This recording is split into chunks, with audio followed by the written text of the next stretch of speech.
Yes. All right.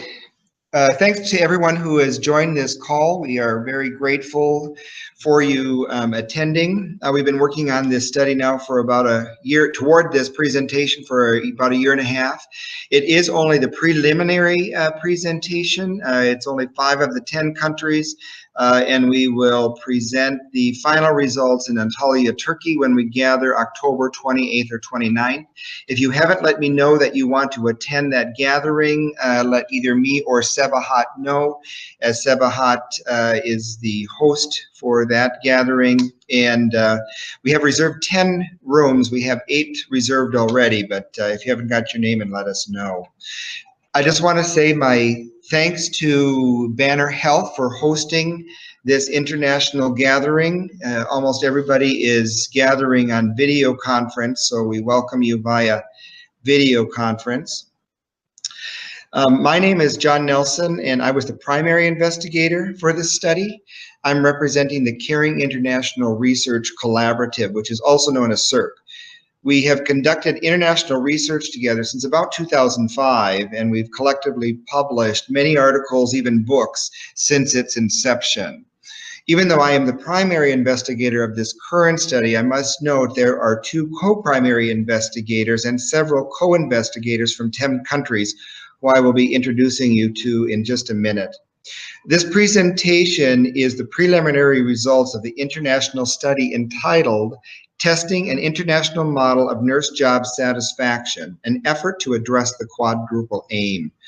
We'll be presenting 5 of the 10 countries who have completed their data and submitted to me for analysis. For those who are on the call and who do not know what the Quadruple Aim is, it is the extension of the Triple Aim, which was put forth by the Institute for Healthcare Improvement, the IHI, to assert the need to optimize performance of healthcare organizations by enhancing the patient's experience, improving population health, and reducing cost of healthcare.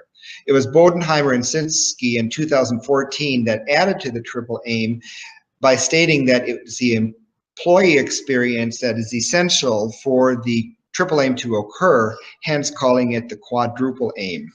In sum, employees who have a good work experience will perform better to achieve the Triple Aim.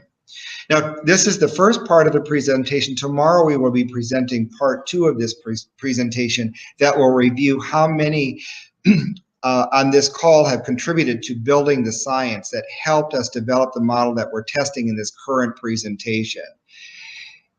Now, I should say that both of the presentations today and tomorrow will be recorded, and after the video conference is completed, I will be sending this out to you, and you'll need to say, I accept this, and then you'll get the link. So just letting you know that both today and tomorrow will be recorded. Now, in this current study, we examined how the work experience of nurses and nursing assistants related to sick time and turnover. Now, we don't have all the sick time and turnover data in yet, hence that will have to be in the final presentation. We do have 176 units so far in our study, so we anticipate we'll probably end up with about 250 units total, which is a nice sample size.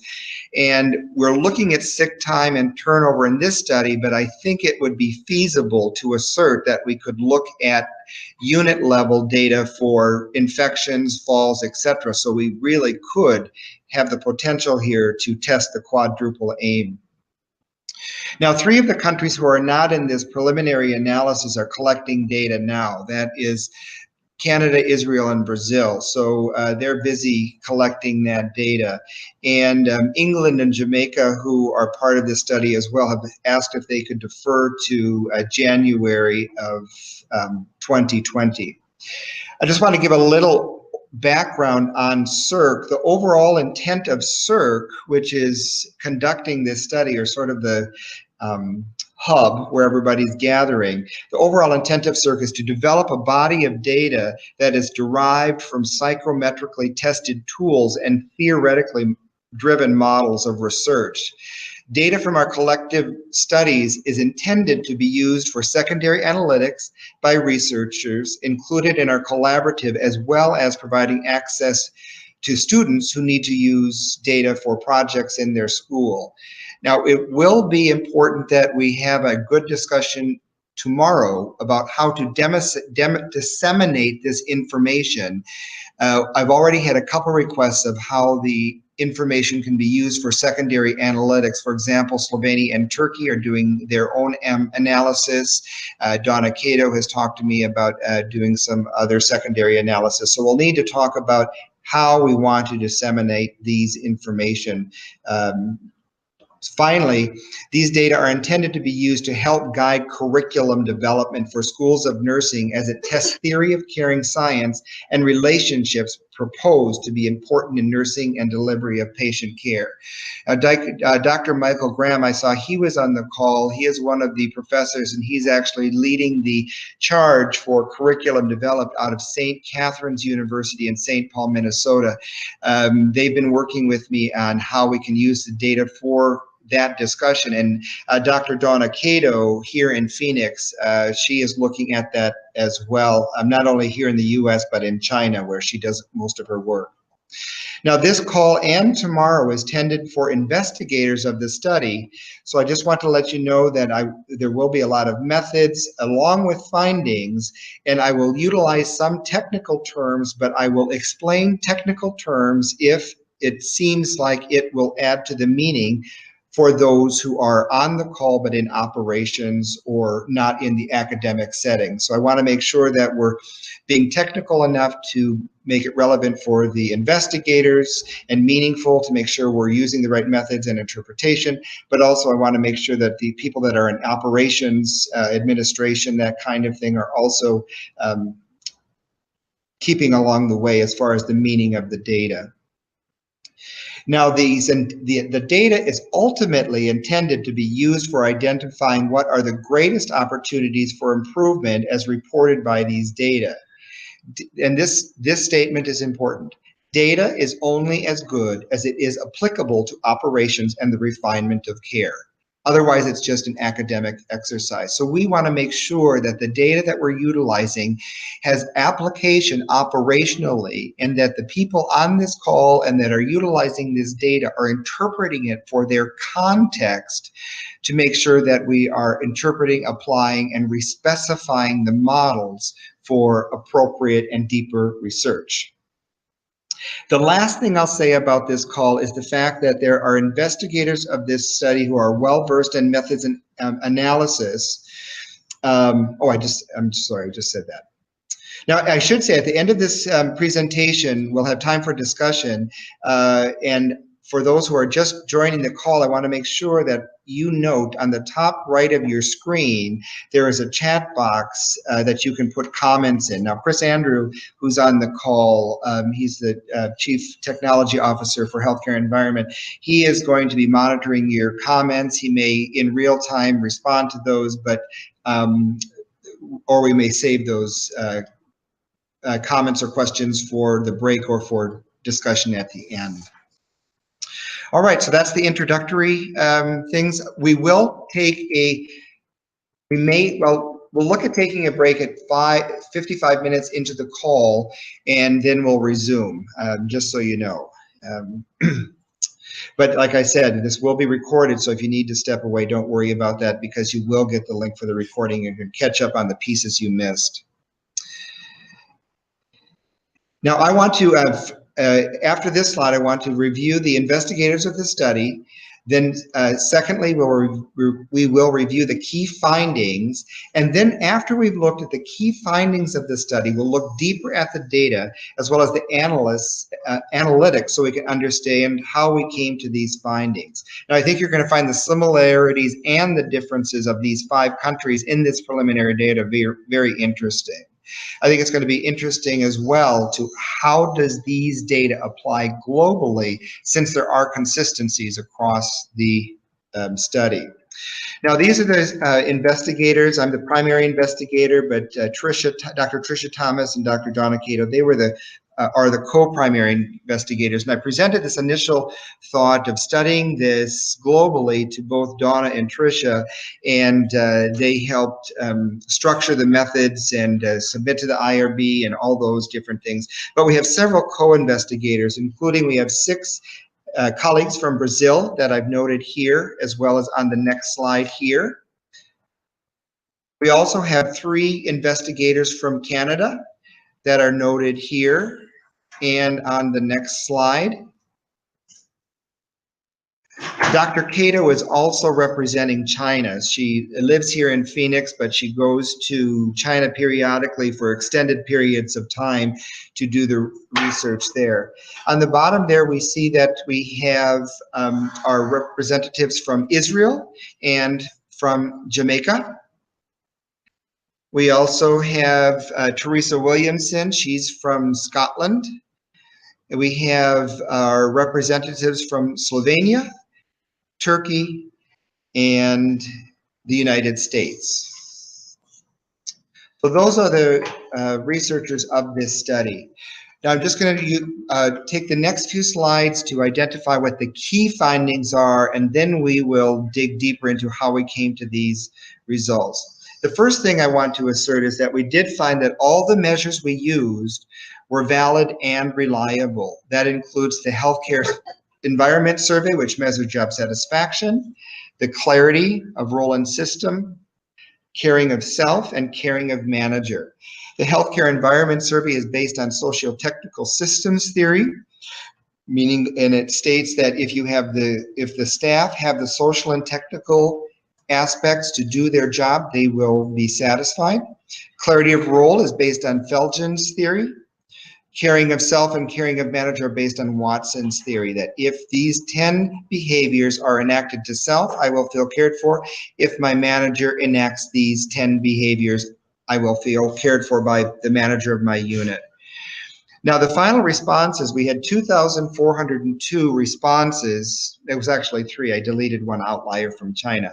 But 2,402 in our final data set from 7 hospitals in 5 countries. Again, I reiterate, this is a preliminary presentation. There are 3 more countries coming in this year and 2 more that will be launching at the beginning of 2020.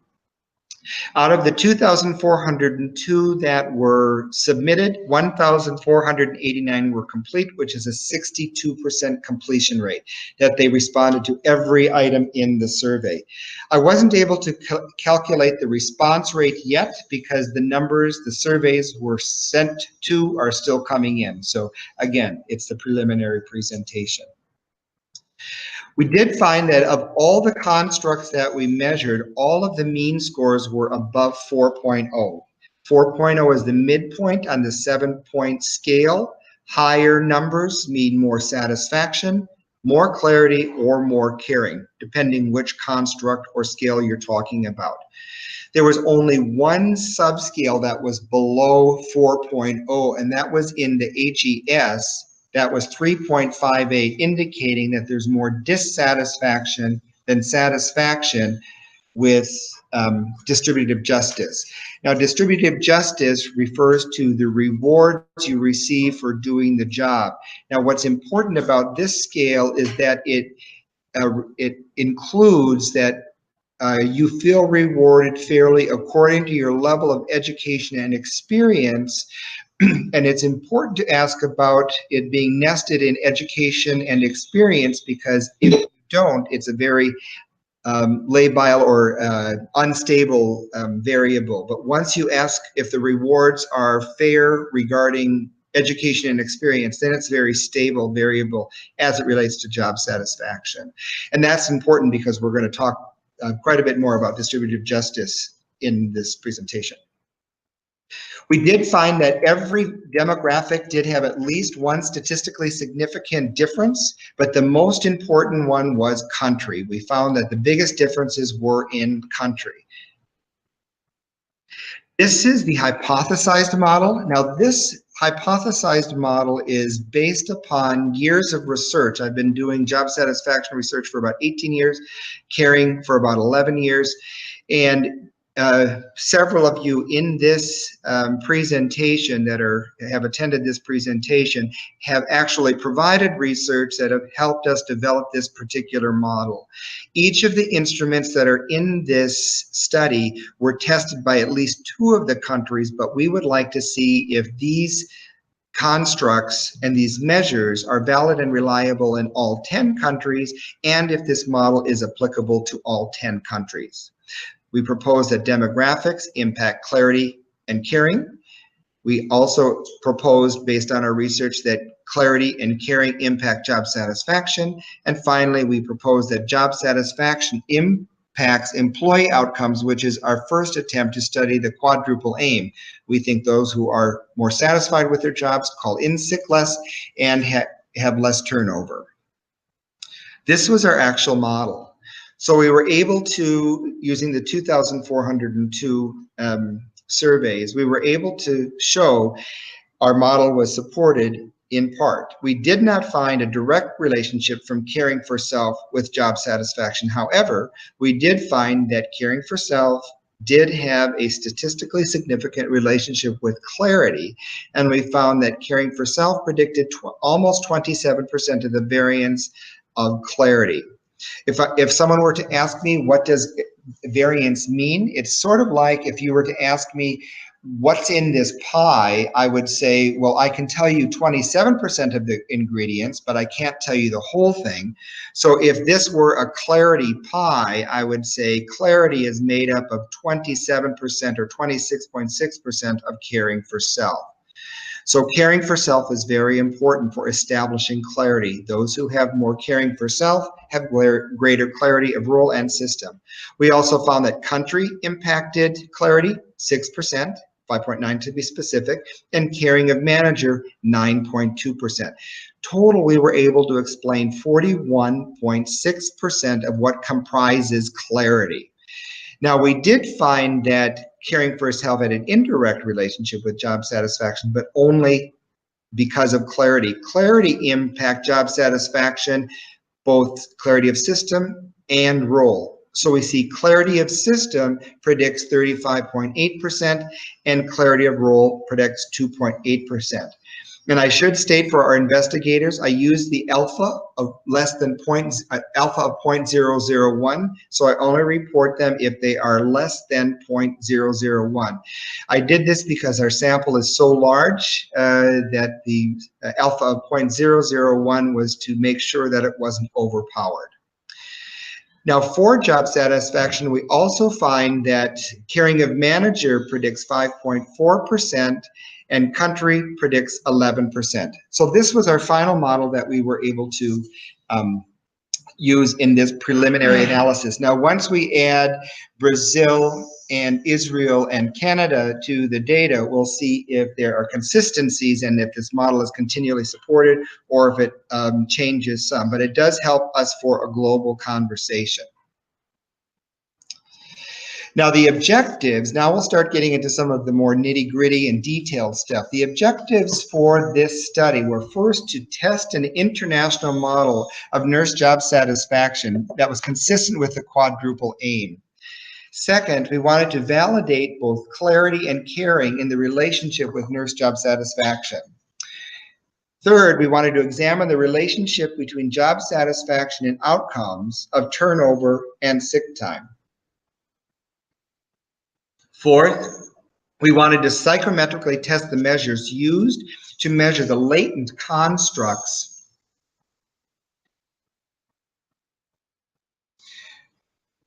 within the international model of nurse job satisfaction, which included job satisfaction, caring for self, caring of manager, and clarity. Now, one of the things that is a real challenge for us globally is when we're looking at these latent constructs, which are difficult to measure, the measures are often very long. The job satisfaction one is only 57 items. It takes probably about 10 to 15 minutes to respond since it's all Likert. But still, if you add the other items, it starts taking 20, 25, 30 minutes for people to respond. So we wanted to know, is there a way that we can move from a facet measure which is many items for each subscale, can we move from a facet to a composite measure, which is one item for each measure. We did do this in Scotland, and now we want to see if, and I'll talk about that more tomorrow, but we want to see if we can do this globally. The other type of measure would be the global measure, which is one item that measures job satisfaction. And we found in the US, for example, the correlation between the facet 57 item measure and the global single item was like 0.83 or 0.84. Anything above 0.80 for a correlation means it's the same thing. So in the USA, it would be feasible to use just one item on maybe every other year if we don't want to do all 57 items, because using all 57 items does give you a lot of information about your social and technical work environment. So that was the last objective that we had for this study. Now the setting, the 10 countries that we included, I've already referred to a few of them. Brazil, Canada, and Israel are sending their information. England and Jamaica will be launching in 2020, but the 5 countries that are in these data and this presentation include China, Scotland, Slovenia, Turkey, and the USA.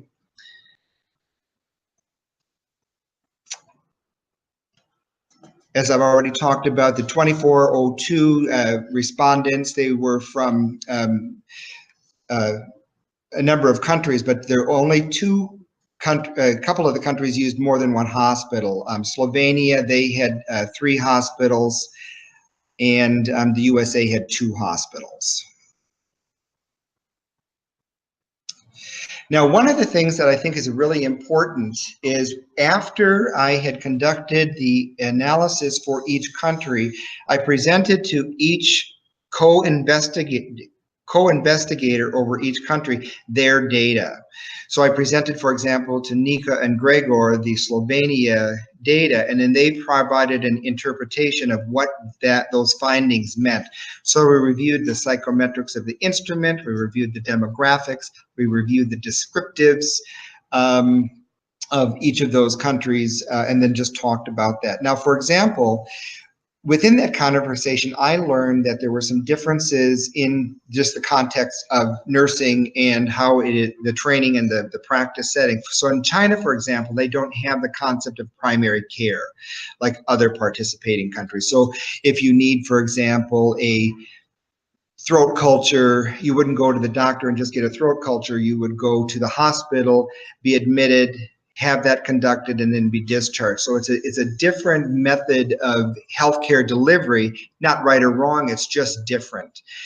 So that's important in our conversation. In Slovenia, which utilizes guidelines for education that are provided by the EU directive and the Bologna Declaration, we identified that they don't have the same licensure as the U.S. because the U.S., of course, after they finish their schooling, they do that extensive NCLEX exam. Slovenia and other EU countries may not follow that same process, but they have far more clinical hours of training. So I think what's rich in this discussion is that do they think differently? Is there a training process that is more beneficial for us all to learn from? So none is better or worse, it's just different. But I think the data will reveal that nurses do seem to think differently, and that will help us guide the interpretation and development of models as we continue to deepen our research. Now we found in these data, so it's not just contextually, but in these data, there are a few things I need to know. For example, China has a very young sample. So 94% of the respondents from China have been in nursing 10 years or less. So when you're looking at the demographics and you're saying, oh, the nurses who are 10 years or less have higher reported in X factor or whatever you're talking about. But what needs to be considered is that you may not be detecting years of experience, you may be detecting China.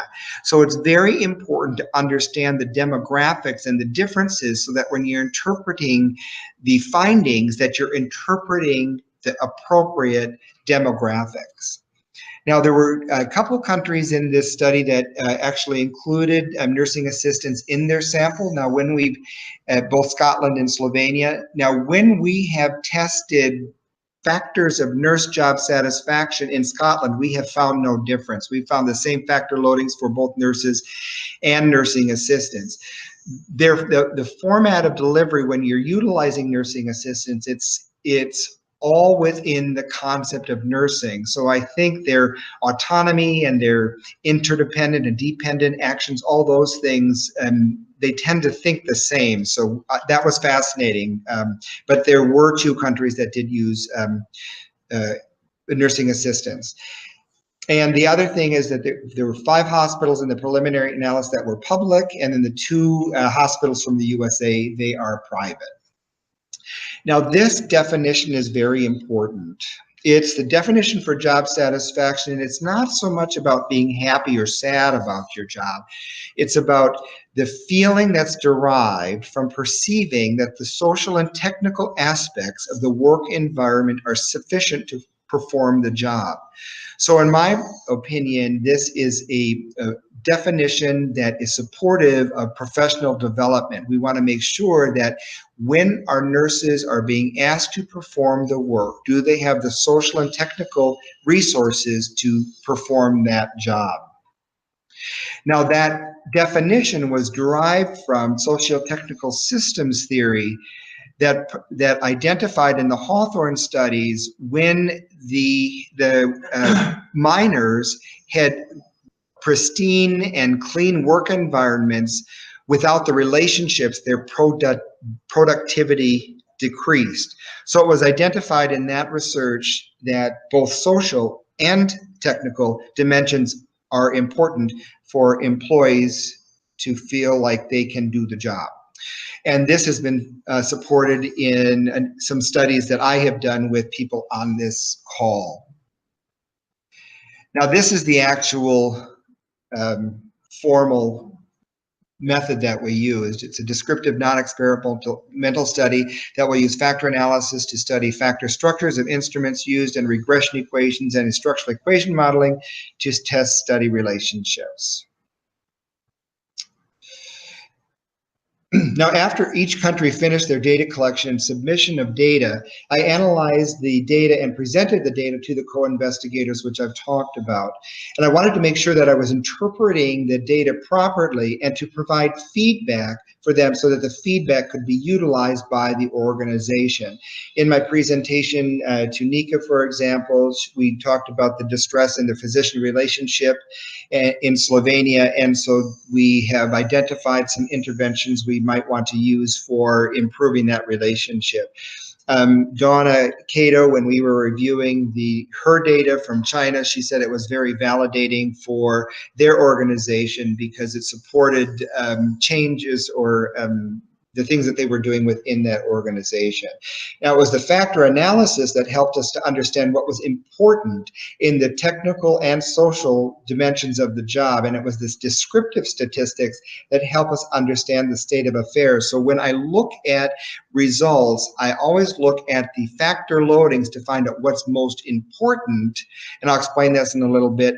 And then I look at the descriptive statistics, the mean scores, and if there is a discrepancy where it's very important in the factor loading, but it's a low score in the work environment for the mean score, that is an opportunity for improvement. So we use all of the data to make decisions about how we can create action plans, and then we go ahead and refine the research process for further inquiry.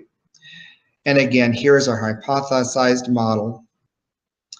Now the response rates, again, here we see each of the countries that are in this preliminary data and each of the hospitals. For Slovenia, we see Maribor, Murska, and PTUJ.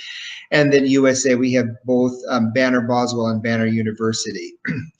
Now, the only 2 that have so far submitted all of their data that they submitted was China had sent out 350 surveys and they got 343 back for a response rate of 98%, which is just fantastic.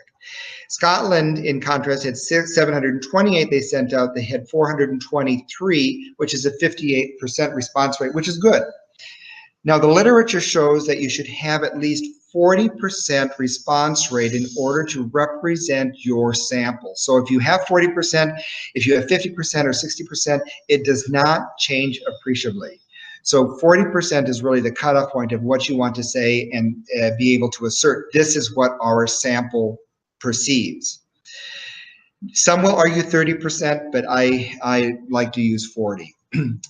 Now, for the completion rate, that is the number of surveys that were completed that were actually returned. So we can see the completion rate ranges from 44% for the USA to 83%. Now, the USA, they had, I think it was 156 or 100, they had about 150 surveys that were opened and closed, or they quit before item 50, so they never got to the unit level. But so that explains a lot of their lower completion rate. Now, I wanted to show you a little bit here on the demographic form to just show you what I was referring to earlier.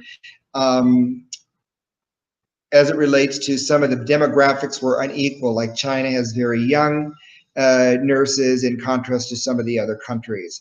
But before I get to that, I want to talk about how I evaluated for bias in each of the subscales and surveys. I wanted to make sure there wasn't one scale or one subscale that people were not responding to. Now, first I looked at the same response. So if they were responding 7 across all 107 items, that told me they probably didn't read, they were probably just hitting numbers. And what is interesting is there were 9 who responded the same number throughout the whole thing, but there were 43 who responded the same number except for the executive leadership question 1, which is a reverse order question. And so that tells me that when they, instead of answering 7s, they answered a 1. So that tells me they were reading the question. So these ones I have more confidence in than these 9. But it tells me with one reverse, it's like a speed bump to make sure that they're reading all the questions. Now, these are the missing subscales, and you can see that there's no subscale that had high numbers except for caring for self and caring of manager. This is the last 25 or so questions, and there were quite a few that didn't respond to those. That was mostly in Slovenia that we had that occur. And so for those who just quit the survey, we had 63 who opened and closed, 134 who quit before 26, 59 before item 21, and 25 before 76. And here, these last 2 caring questions, I think this isn't necessarily that they quit, but that they did not want to respond to the caring questionnaires, the 20 questions there. Now, this graph just shows everybody sort of what non-response each country had. So you can see for the USA, for example, the diagonal striped black and white one is quit, open and close the survey with no responses. That's about 100 there. And then quit before item 51, the green, that's about 30 there. If you go down to Slovenia here, this checkered one is quit before 75, right here, quit after 75, but that's the last 2 caring questions, so I think that's what it was. And then for China, they responded the same number a lot. So it helps you understand your non-response or possible bias, and it's important that we look at your bias. Now, here are the demographics, and you can see that most of the countries have the predominant group married, but in China, it was mostly single. And then for age, we can see that the more senior groups were in Scotland and Slovenia, and Turkey and US had similar, and then China had the youngest. And then for education, we had different, for education, like for example, the baccalaureate degree was the highest in Scotland, in Turkey, and in the USA. and in Slovenia it was the diploma, but overall the associate degree was the highest. And then here for years in profession, you can see that the most senior are in Scotland and Slovenia. And then the most common shift was the 12-hour shift. But what I learned from this is you see that there's a lot of other. So the next time we do this, we'll have to add more shifts so we can look at that. What I ended up doing is I looked at long shifts and short shifts. So I looked at 6 and 8 hours, and I looked at 12 hours. And I found that the 12 hours were less satisfied with their jobs than the 6 and 8 hours. And I have found that since I've done this for 18 years, I always find the 12 hours are less satisfied than the 8 hours. And then I standardized all those demographic codes because not everyone had the same survey for demographics, so I had to standardize all the surveys to compare them. Now, this is the factor analysis of the HES, and I just want to give a little explanation of this for those of you that have not used the factor analysis before. This gives a lot of information about what is important. Now, this is globally. It's not true for every country in this order. We'll talk about that in a minute. But we found that the most important variable is autonomy and workload. Now, what's interesting here is in my 18 years of experience, autonomy and workload did not used to load together, but now they load together. And this was true for 4 of the 5 countries. Only Slovenia did not have these 2 factors load together. So what is it about the tasks and the professional autonomy that is merged? They think the same about those 2. The next one was distributive justice or rewards. The third most important thing for job satisfaction, as indicated by this factor analysis, is participative management. The unit manager, the ward manager, or as they call in Scotland, the senior charge nurse.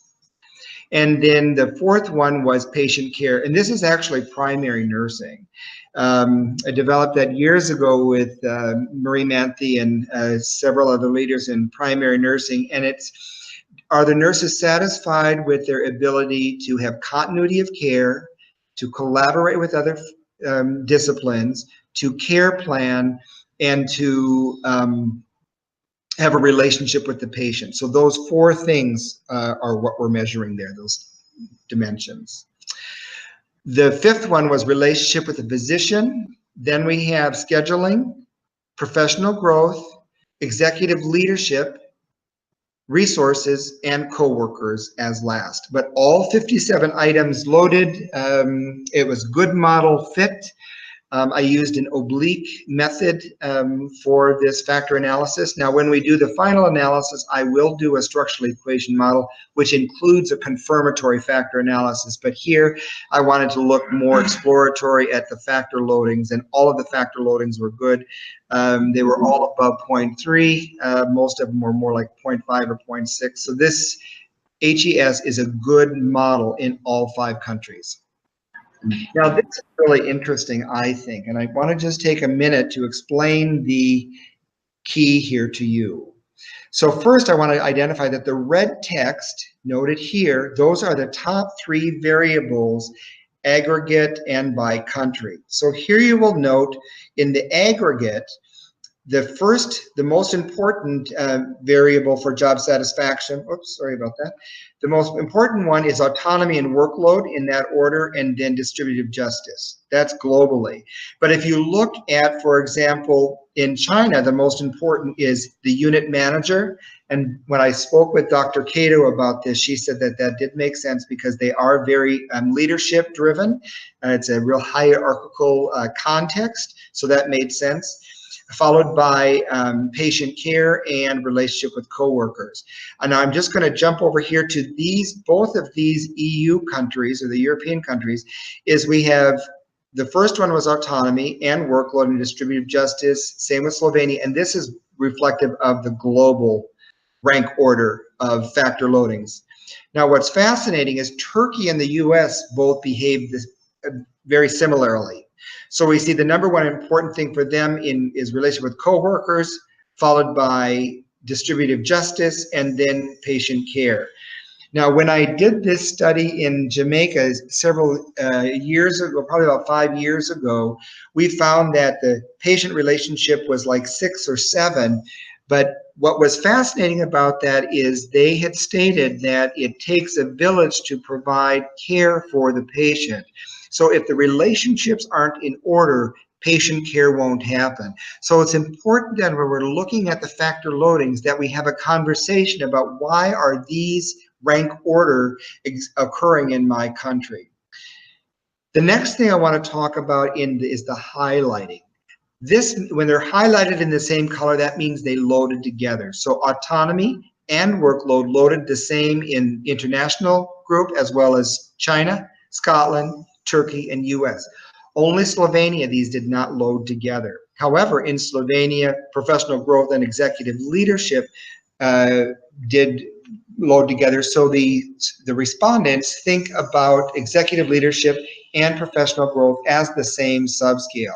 When I presented this to our co-investigators in Slovenia, they had stated that made sense because the executive leadership and management approves who goes to classes, continuing ed, etc., and not all management are supportive of that. So that made sense to them.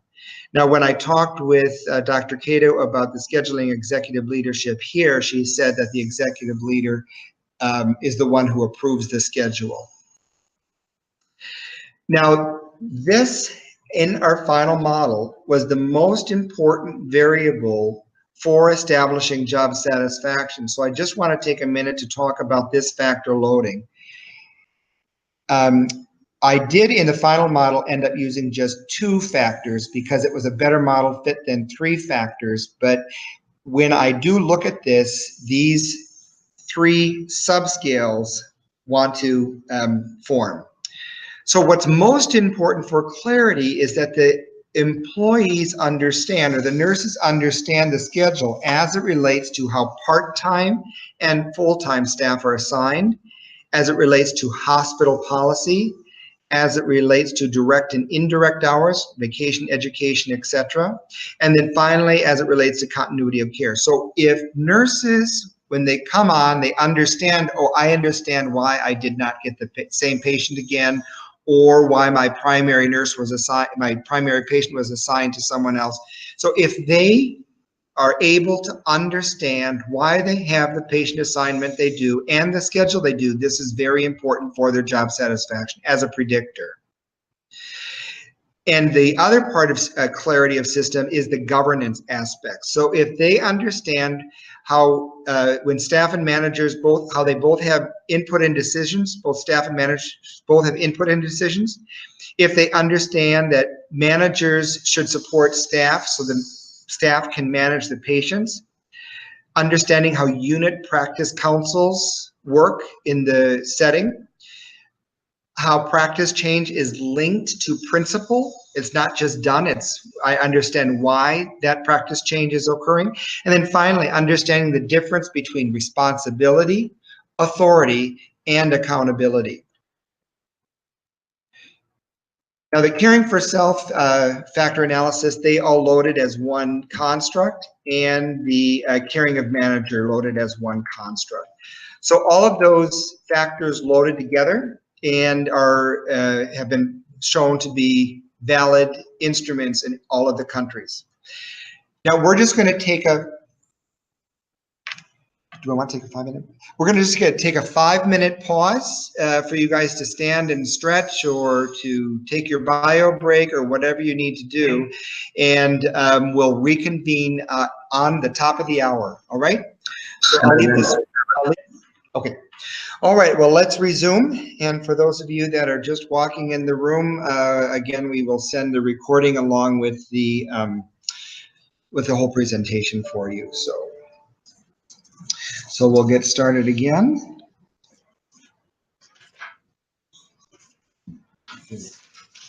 Okay. So here's the descriptive statistics of all the aggregate data. Excuse me. And here we can see the mean score is all above 4, except for distributive justice, which we've already talked about.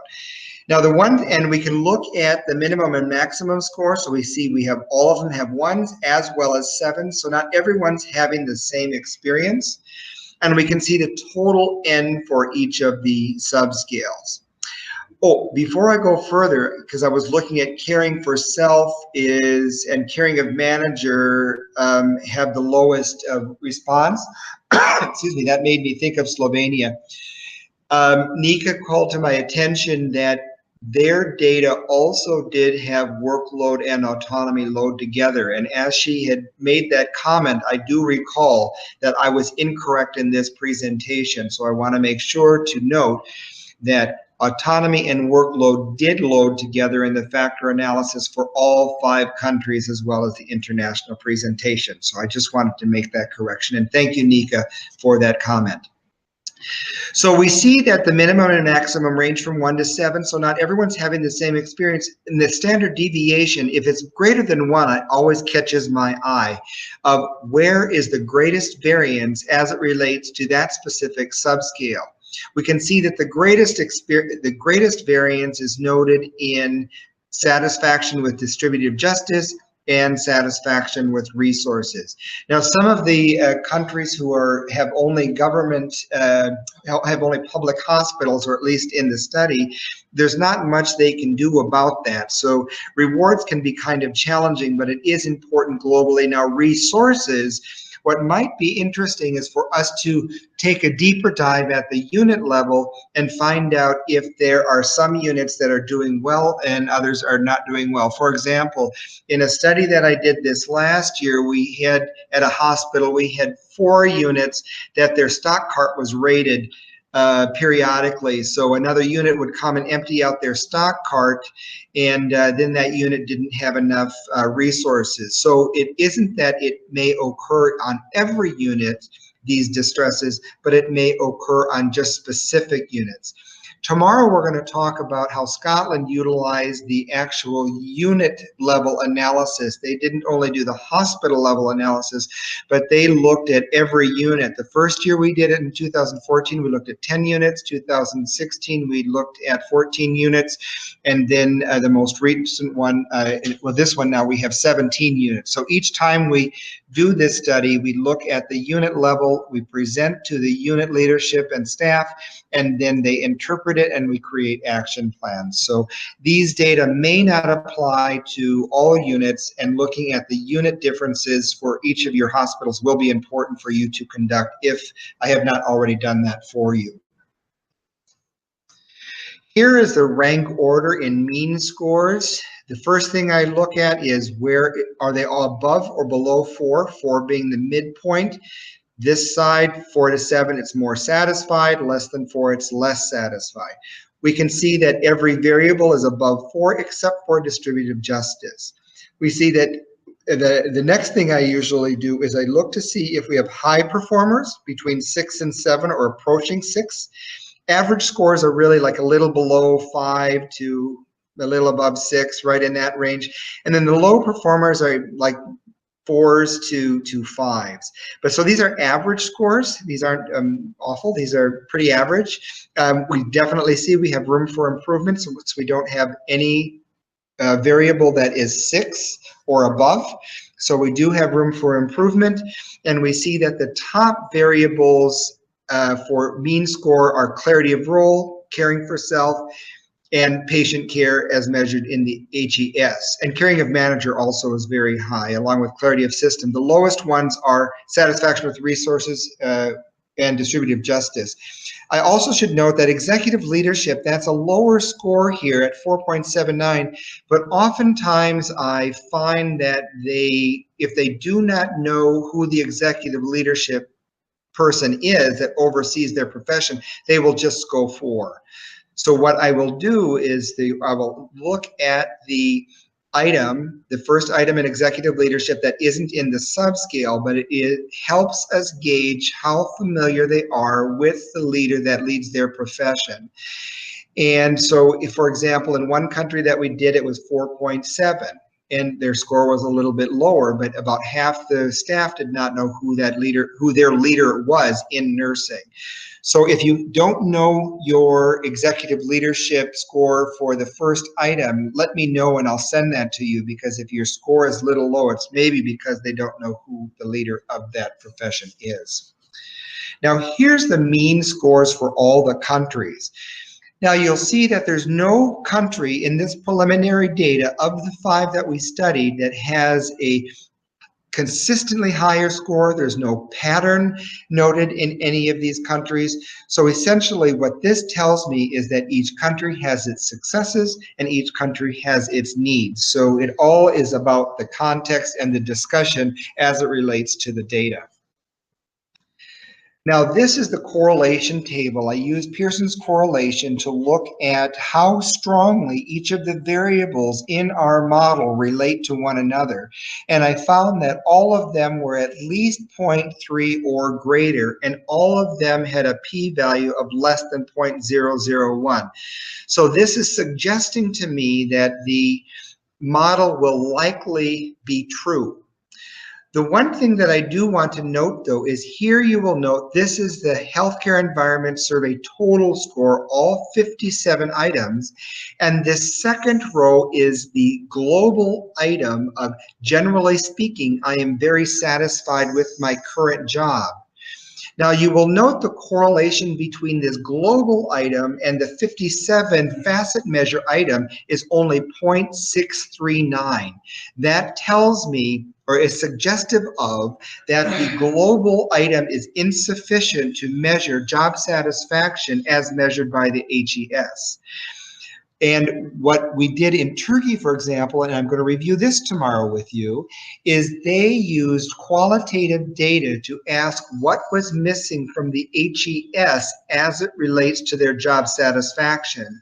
We conducted a thematic analysis, and that provided information for us to understand what is it that the HES might be missing that is relating to job satisfaction. I will note, though, that the HES was a valid and reliable instrument for all countries, and it explained at least 57% of the variance of job satisfaction, which is very good. But that doesn't mean there isn't room for improvement. So this is just telling you that global and facet measures are not the same, at least in this study. Now, this is the best fitting model, as we talked about earlier. I'm not going to review that again. And now we can open up the time for questions, comments, thoughts.